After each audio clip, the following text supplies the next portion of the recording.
Les États-Unis sont très rationnels dans leur politique vis-à-vis de Cuba. Cuba représente le danger du bon exemple. J'essaie de vous donner de faire une analogie.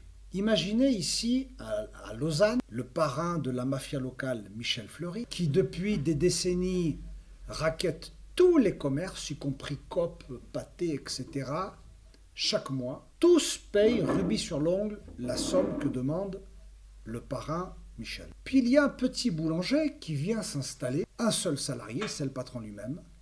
Et lorsque Michel envoie ses sbires pour réclamer la somme mensuelle, ce boulanger dit non, je ne paierai pas. Vous imaginez bien que le parrain Michel ne va pas laisser ce boulanger tranquille, parce que c'est la menace du bon exemple.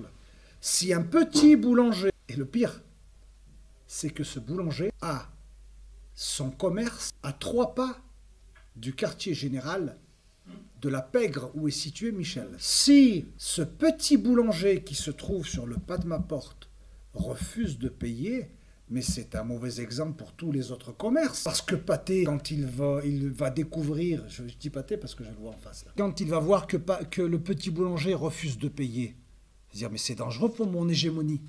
Et c'est pareil pour Cuba. Cuba, rendez-vous compte, situé, petit pays, 110 000 km², 6 millions d'habitants à l'époque, 150 km de la Floride, pays colonisé jusqu'en 1898, dernier pays d'Amérique latine à obtenir formellement son indépendance, néocolonie jusqu'en 1959, pays monoproducteur, il n'y a que du sucre à Cuba, mono-exportateur, un seul marché, les États-Unis, décide de dire non. Mais c'est un danger extrêmement sérieux. Décide de dire les ressources naturelles de mon pays sont pour mon peuple, pas pour les multinationales états-uniennes.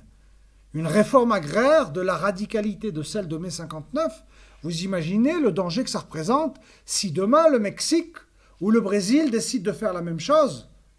Ça serait un danger moindre si il ne s'agissait pas de Cuba, de la révolution cubaine, mais de la révolution brésilienne. Parce que déjà, le Brésil est plus éloigné, et puis c'est un mastodonte économique, démographique, géographique. Qu'un petit menace de défier l'hégémonie états-unienne sur le continent, c'est extrêmement dangereux. C'est la raison pour laquelle il faut en faire un exemple et sanctionner de la façon la plus sévère pour que les autres comprennent ce qu'il en coûte de défier l'impérialisme. Voilà l'explication. Et j'espère vous avoir convaincu.